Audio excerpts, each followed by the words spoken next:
And thank you for joining us tonight. Our deliciousness is going to be Dad's Inside Out cheeseburgers.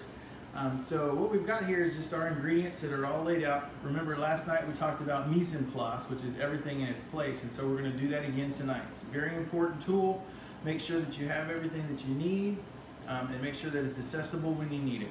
So we've got our shredded cheese. Now you're going to see it's a little different than what the recipe calls for as far as quantities, because what I'm going to do tonight is I'm just going to make one patty to show you, and then later on this evening I'm going to make the rest for our family. So I've kind of cut it down, divided it up, but it's still the same ingredients that are in the recipe. It's just the quantities that you see are going to be different because I'm only going to be making one patty for you. So we've got the shredded sharp cheddar cheese. I've got some grilled onions here. You just grill them up in the pan that you're going to cook your hamburgers in. Little olive oil, a little butter, medium heat, and just let them cook down, and then I hit them with the hand chopper to get them smaller. Same thing with the bacon.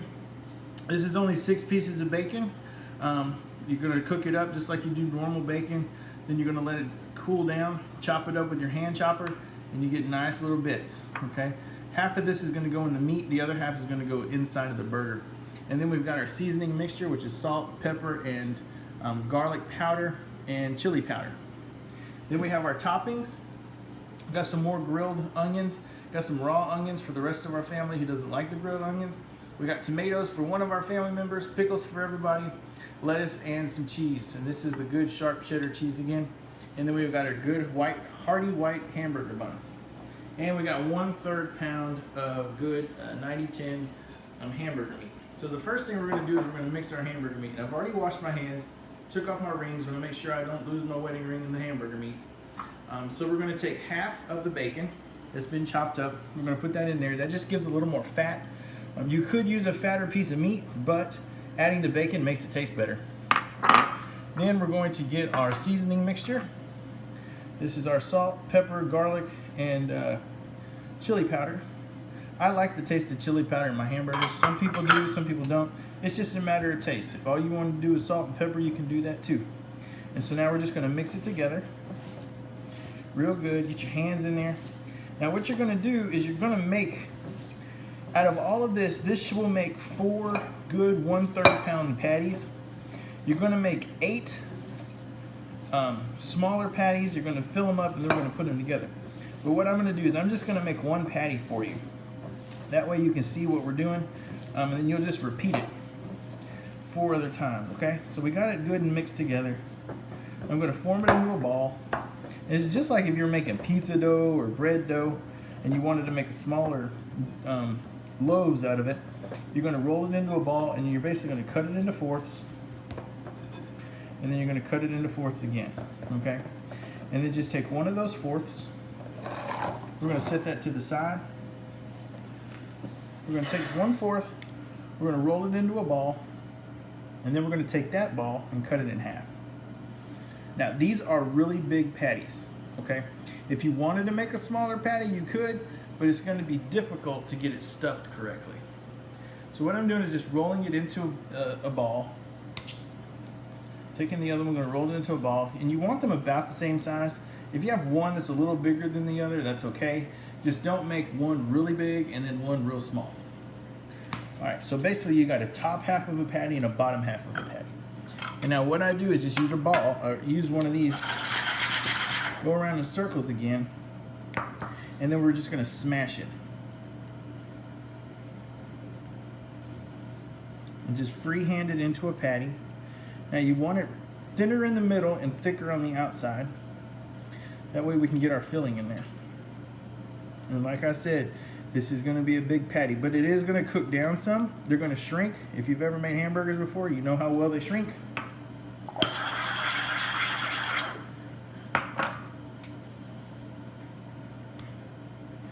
And here's our other one.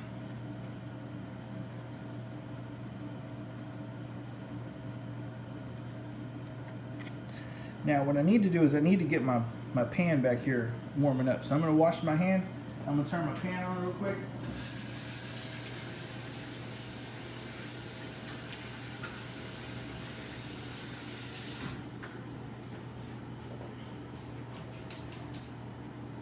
Now, zoom in over here a little bit. This does not always need to be on high, okay? This knob is here for a reason. You want to look at your flame to determine how high you need it, okay? So we're gonna cook this on about medium to high, all right? We've got our nice Pampered Chef grill pan here. It's gonna give it, and it's gonna get warmed up. Now, with any pan, and these are designed to where there's more even distribution of heat. Most pans are circular, so the most heat is gonna be here in the middle and right underneath where the burner is, and then the heat's gonna dissipate to the outside. And so these pans, they have the ridges in them, so that's gonna help distribute the heat long ways. And you're gonna have, you may have little cold corners, but you're never gonna get something that far over there to cook all the time. There's always gonna be mostly circular items in here. You could cook a big square thing, you know, that's gonna go like a frittata or something that goes into the oven. But we're gonna cook one patty, and so we're gonna center it in the middle. So my heat doesn't need to be high because I don't need to get all the way out here. But I need to make sure that my heat in the middle is even. Okay, so while that's warming up, we're gonna come back over here to the patties and we're gonna start stuffing. Now you can see this patty is slightly larger than this one. My stuffing is gonna go in here. I'm gonna put the top patty on top of it. We're gonna seal the edges around, just mashing it together, and then we're gonna cook it. So in the middle, for my burger, okay, I'm gonna put some shredded cheese. We're gonna put some bacon in there. Some yummy goodness there. And then we're gonna put some of the chopped up grilled onions.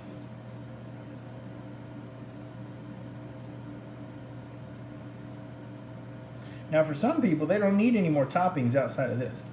You know, they're gonna put this on a bun, a little mayonnaise, mustard, and they're gonna be done. Some people, they want the good crunchy green vegetables. So now we're gonna take our top, I'm gonna put it over like this, and now I'm just gonna seal the edges. Okay, another reason why you don't wanna cook this thing on high is because you wanna make sure it gets cooked all the way through. And with this big of a patty, you're gonna need to make sure it cooks on a lower temperature for a longer time, so you don't wanna burn the outside and still have raw on the inside. All right, so we're gonna take a break real quick while the pan gets warmed up, and then we'll be right back. All right, so our pan is good and hot. The way I know that is I put my hand over it, and if I can hold it there for more than 4 seconds, then it's not hot enough, okay? So it's good and hot. So what I'm gonna do is I'm gonna take our patty, we'll put it right in the middle. Got a good sizzle. Now the way you know you need to turn it is your edges are gonna turn just a little bit gray. When your edges turn gray, that means you need to flip it.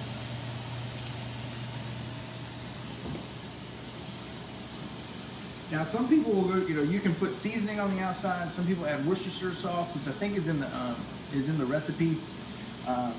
Some people like it, some people don't. I tend to like it, but not everybody in our house does, so I left it out.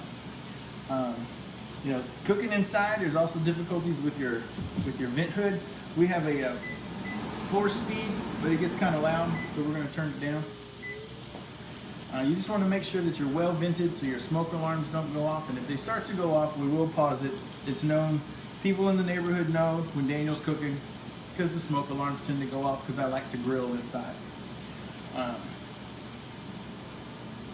So with the utensils that we use today, we use the handy chopper, the hand chopper, okay? Mine's in the sink because it got dirty. We got our collection of bowls again. We used our square grill pan, okay? Now, there's also a grill press that comes, that you can get with this as a combo, or you can get them separately. And some people use it to put on top of their meat. I personally do not do that because anytime you put weight on top of meat and on the bottom of meat, you're going to get juices that come out. I like to use it for paninis, which we're going to do later on this week. But you know, it can cook your meat faster if you cook it from the top and the bottom. That's how they do it at some of the fast food chains. And unless you, if you want to be a fast foodie, you can. I prefer not to. We used our silicone mats again. Again, mine are all in the sink from preparing earlier. And then we used our Santoku knife to do all of our chopping. So we've got our tomatoes and our onions that we use the Santoku knife on. And all those are in the actual post from the recipe. Now after our meat is cooked, we're going to be grilling our bun. And what I already did is I went ahead and pre-prepared the inside of our buns. Now some people just use butter, and that's fine. Make sure it's soft and just a thin layer. I prefer to use mayonnaise. It's something that I learned a long time ago growing up in the fast food industry, and it tastes really good. It sounds kind of weird, but it tastes really good. So don't knock it till you try it. Okay, come back over here to the meat.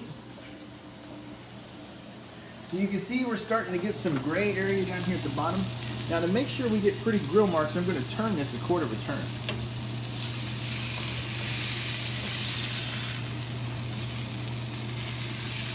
And that's going to give us some pretty marks on the other side. And it's just going to cook a little more. So now we're just going to turn this over. There we go.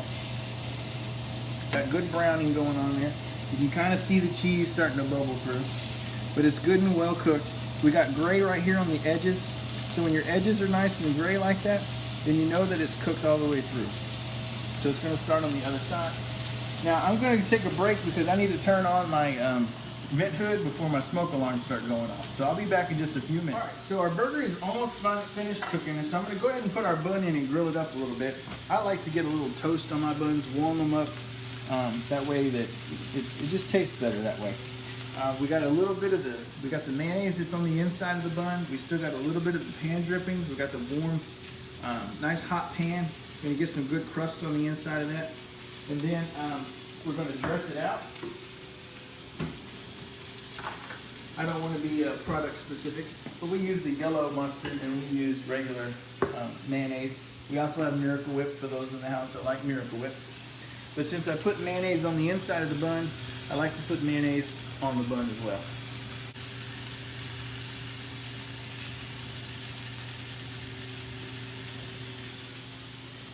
So we're almost done with getting our meal prepared. Just warming up our bun a little bit here. Trying to get it nice and yummy. I'm going to go ahead and turn off the fire. Take it off the heat, but I'm going to leave it in the pan just so it has a place to rest while I get the bun out. Once the bun comes out, then I'm going to take this out and put it on a plate and it's going to truly rest.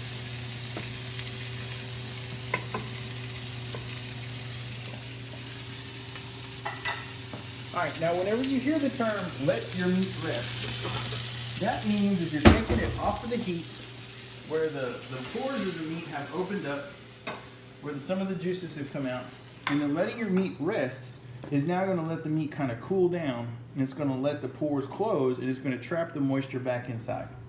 So right now, we have a molten gooey ooey in the middle here, okay? So our cheese is melted, our bacon has warmed up, and our onions have gotten hot.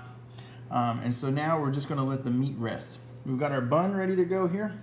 So I'm going to put a little mustard on there because I like mustard. Excuse me. We're going to put a little mayonnaise on there. And I'm going to mix my mayonnaise and mustard together. And I'm going to put mayonnaise on the bottom bun as well. Just a little smear.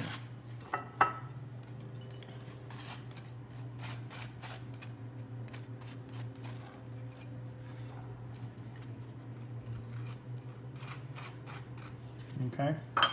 Now, I'm going to put my cheese on top of here, just so that now that it's rested a little bit, the cheese will then start to melt on here. I'm going to put some tomato. And I'm going to put grilled onions on the bottom. And I'm going to put some lettuce. And we bought one of those hydroponic growth heads of lettuce. That you can put water in the bottom. It still has the roots on it.